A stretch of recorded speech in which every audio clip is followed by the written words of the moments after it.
guys? Welcome back to the channel, and today we're going to talk about that Indie World presentation we got bright and early this morning, 9 a.m. on Tuesday, because I thought it was really darn good. Saw a lot of people online, first of all, complaining about getting an Indie World because they want the major general direct, as if those two things have like anything to do with each other. But also I saw a lot of people complaining after the fact, saying that Nintendo is 0 for 2 this year with Nintendo Directs, and that the Indie World was a letdown. And I'm not sure what these people expect from Indie World showcases, because I came out of this thinking it was maybe the best Indie World they've ever done. There was a lot of fun games and a lot of big name indie games in this presentation, so I just want to run through the ones that caught my interest the most. Feeling a little sick today, so I'll try to keep it brief, but I thought there was a lot of cool stuff at this Indie World, and I want to share it with all of you, because I'm someone who's really tapped into this stuff, so I did recognize a lot of the stuff in this Indie World presentation, and hopefully I can explain to you why it is indeed exciting. Okay, we opened on a really exciting one, and that is Denshi Attack. Got a release date for June 17th, which was new. We did not know when this game was coming out. This game looks sick. It is a bus riding racing type of game. You kind of just have to watch the gameplay and figure it out for yourself. It's very chaotic, very fun. I played the demo of it that came out on Switch 2 today. It runs great, looks great, and is a lot of fun. You drive a bus across these beautiful, vibrant areas, and that's sort of a juxtaposition with the gameplay, which is super hectic. You're doing these tricks and these jumps and these crazy turns on these railways with this bike, and I don't know. I don't really know how to explain this game. I saw it on Twitter last year, and I was like, this looks incredible. And the demo, honestly, even still surprised me. Even though I knew about this game and knew I would probably like it, I had a ton of fun with the demo. So please, I implore you, check out this demo that came out today. Again, the game's coming out in a few months. Really exciting. Glad we got a date for that. I am super stoked for this game. The next game I thought that looked interesting was My Little Puppy. This one looks a little sad. It is about a puppy that has gone on to the afterlife, and you seem to control him and just have him do various things in the afterlife. It's a little grim, I feel like, a little sad. I saw some people in the reactions get emotional, and I can totally understand that, because it does not seem like a very fun topic, but hey, it seems cute, it seems unique, so this is one that, honestly, I don't know if I'm going to check out. It seems a little sad, but it is definitely one that looks like it will be a good and fun experience, so I wanted to shout it out, even though, you know, this is one you're going to have to decide for yourself whether you can handle, let's be honest. Like, puppies dying, like, that's sad, but the game looks cool. Alright, here's a fun one. Moonlighter 2 got announced for the Nintendo Switch 2 in this one. This is a game that was announced a while ago, but did not have a Nintendo Switch 2 version confirmed,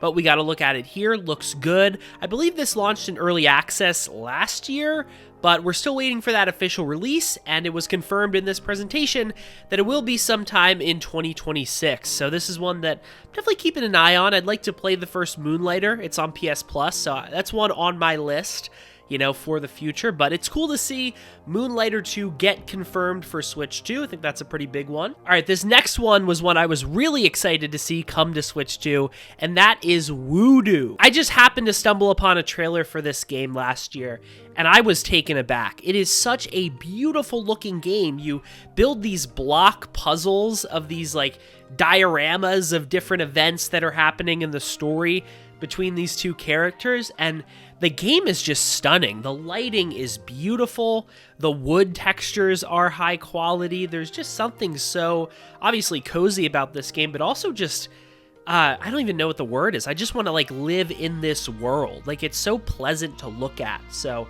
I believe they said mouse controls in this too, which is pretty cool. So this is definitely one I'm going to be looking forward to, and I might pick it up on Switch 2, because I believe it was already confirmed for PS5. Okay, yeah, it was confirmed for PS5 already, and I might play it there just because it's such a beautiful game. Like, I want every pixel possible, but it's also a perfect fit for the Switch too, not only with those mouse controls, but also with the fact that it is such a cozy looking game, and I just can't wait to sink my teeth in and have some fun putting together some dioramas or whatever exactly is the type of puzzle we're doing here when Voodoo launches in the summer. Super excited for that. Glad we got a window for that that too, because I don't believe we had one. Just looks really cool. Here's another cool one, the Midnight Walk. This game was a PlayStation 5 exclusive for a year. Got announced at a State of Play last year, I believe, and came out around that time. But it's coming to Nintendo Switch 2 now, which is really cool. It's this cool sort of walking sim, first-person horror game. It's got a beautiful art style. I never got around to checking it out last year, but it's definitely one that is right at home on the Switch 2, so I'll be looking out for this one. And also, it comes out on March 26th, so only a few weeks we gotta wait for this game. Pretty cool that that's getting a quick turnaround for the Switch 2. We then got one of two shadow drops in the presentation, and that was Rotwood. This is a console-exclusive game from the creators of Don't Starve, which I think is a pretty big deal. It seemed like it was a roguelite battler type game. It almost looks like Absolem from last year in that regard. But this game has a beautiful cartoony art style. It's so detailed and crisp, and it's just really impressive. Probably not one I'm going to check out immediately, even though it did get shadow dropped because there's so much coming out right now, but definitely one I'll keep my eyes on, see how other people feel about it, and maybe check out myself. It just looks pretty cool. Here's another game we got a date for, Mixtape, coming out May 17th. This is a game that I want to say was revealed at the Xbox Showcase 2 years ago in 2024. And I feel like they've given a number of release dates in the past and haven't been able to hit them. So hopefully they do hit this May release date here. But this game looks really cool. It's got this great, like, 80s or 90s inspired soundtrack. It seems like there's a really endearing coming-of-age story that they're trying to tell here. It just seems like a really cozy, cool, narrative-based game, music-based game a little bit as well. So can't wait to try this one out. I think it might be dropping in PlayStation Plus, so if that's true, I'll try it out there. But if not, it is a great fit for the Switch 2, so I'm glad it got confirmed. Another exciting announcement here was Blighted. This is a game that got revealed at the Summer Games Fest presentation last year, and it's from the creators of Guacamelee, which they didn't bring up in the presentation, which I thought was kind of odd. I feel like Guacamelee is one of the OGs in terms of these, like, big indie games, but regardless, I believe this is an isometric Metroidvania game, and it's got this beautiful, vibrant, hand-drawn art style. So many different colors at play here, and I think it just looks great. It's a shame that it got dated for fall of 2026, because this is a game that has had that 2026 window on it for a while, so it's a shame we'll have to wait so long for more Blighted information, but it does look really cool, so I'm willing to wait a little bit. Next one here is honestly one of my most anticipated games of the year, and that is Toem 2, the sequel to the cute little Toem that came out in 2021, I believe. But this is a total reinvention of Toem. If you compare Toem 1 to Toem 2, it is night and day. This feels like a really big step up for the team, and I cannot wait to play this game. It's like a photography sort of exploration game. Beautiful, I've said this a lot, beautiful hand-drawn art style. It's coming in summer of 2026. That is a perfect summer game, right? Just a nice little warm, cozy game to play during a warm, cozy time of the year. Can't wait to learn more about this one.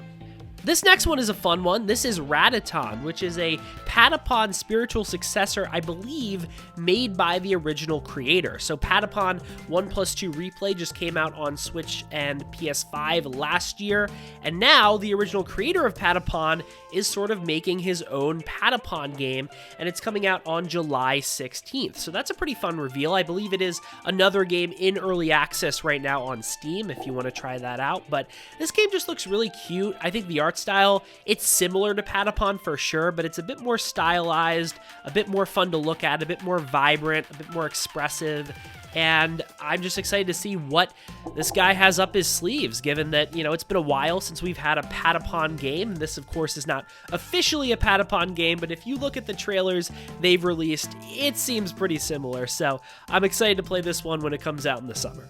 Okay, then we got to the final announcement of the presentation, and I would say this is a pretty big one. I think this could have been in a partner showcase or even a general direct, and it would not have felt out of place. But Blueprints, one of the by many people's accounts, best games of 2025, finally making its way onto the Switch 2 as a shadow drop. It's also got a launch sale where it's 34% off right now, so if you're thinking about picking it up, I would do so now when it's a third off already. I might pick it up myself even though it's on PS Plus, because it feels like a perfect game to have in handheld mode. It's this roguelite puzzle exploration game where you're exploring this huge mansion trying to find this one specific room, and you know, it's a game that I think you should just experience for yourself. I haven't played it yet, but I definitely want to try it out. It's one of those games that you know you're going to like or not. And personally, I think it looks really darn cool. I've kind of been holding off for a Switch 2 version because it seems like the type of game that you would want to have in handheld mode, especially because a lot of people actually take physical notes alongside this game to sort of guide them through. So to have the Switch 2 in one hand and the notepad in the other, I think makes a lot of sense. So this is definitely one I'm going to be checking out soon. And again, a lot of people had this as their game of the year last year. I think it was really well reviewed on Metacritic too, if I'm not mistaken. So this is a beloved game, and I'm glad it's finally coming to the Switch 2. I also wanted to bring up one more game that wasn't in the US indie world, which I found a bit odd, but it's Ooh. I think that's how you say it. It's 3 O's, but the first O has like those little dots on the top of it. You know what I'm talking about. This is a really cute little puzzle platformer that apparently is out everywhere. It was in the Japanese indie world, but apparently everyone has it in every eShop, every region, and it's out today. So this is one that I'm surprised wasn't in the American indie world, because this is a pretty big indie game in my eyes. I know a lot of people who really liked this one last year, where it was a sleeper hit for them. So it's cool to finally see it on the Switch. I believe it's only like $10, so it's certainly an easy one to get in the door and play. And I've heard it's a really creative and clever puzzle platformer, so seems like something right up my alley. But I wanted to highlight this one as well, because if you just watched the US stream, you would have had no idea that this game got shadow dropped. And honestly, that would have been one of the coolest announcements of the indie world if this got shadow dropped in the US presentation. So this is definitely one I'm going to check out on the Switch because I've heard a lot of great things. Well, there you have it. Those are my favorite games that got shown off at this Indie World presentation. A lot of games that you can either play right now or have demos right now, or even are coming out within the month. So I know a lot of people want that big general direct, but you know, temper your expectations. Nintendo is going to make announcements eventually, and check out some of these really cool indie games. Again, check out that Denshi Attack demo. It was incredible, like really fun, really chaotic. If you're a fan of like Jet Set Radio or Hi-Fi Rush, like you're gonna love this game. So definitely one I would recommend wholeheartedly. I'm certainly going to be picking that up day one. But again, I thought this was maybe the best indie world they've ever done. Not that the bar is particularly high, but for someone like me who knows about a lot of these games, there were a lot of cool announcements, a lot of, in my opinion, big name indie titles that got shown off here. Obviously, there was no Silksong DLC, there was no Deltarune Chapter 5, like the biggest hitters were not here, but I don't know, man. There's a lot of games out there besides Silksong and Deltarune, and I think this Indie World showed exactly that. And I'm certainly going to be trying out a lot of these over the next few months. So let me know in the comments, did you enjoy the Indie World presentation, or are you just holding out for that general direct and nothing else is going to satisfy you whatsoever? I get it. You know, I want new games for Nintendo as well, but I thought there was a lot of cool stuff here. If you enjoyed the Indie World, tell me in the comments, what was your favorite announcement? Have you played that Denshi Attack demo yet? And are you as in love with it as I am? Tell me all that down below. It's a freaking party down there. Let's get some discourse going about the Indie World Showcase. Make sure to like the video, subscribe, hit that big fat button. Again, I have been a little bit just not healthy this last month, a lot of ailments going on. So like I said in my last video, it's been a bit of a slow month for the channel, but I want to pick that up. I'm, you know, feeling like I'm getting back into the flow, back into the routine. So if you want to see what's happening on the channel, make sure to subscribe and hit that freaking bell so you don't miss anything going on with What's On. That is what the channel is called, if you didn't know. And also, I will link down below my video discussing the reveal trailer for Pokemon Winds and Waves, which absolutely blew me away. I thought it was basically everything Pokemon needed to show us. So if you want to hear my thoughts on that, it will be below and also here at the end of the video. Share the video with someone who you think might be interested in some of these cool indie games. And with all that said, I'll see you guys in the next one.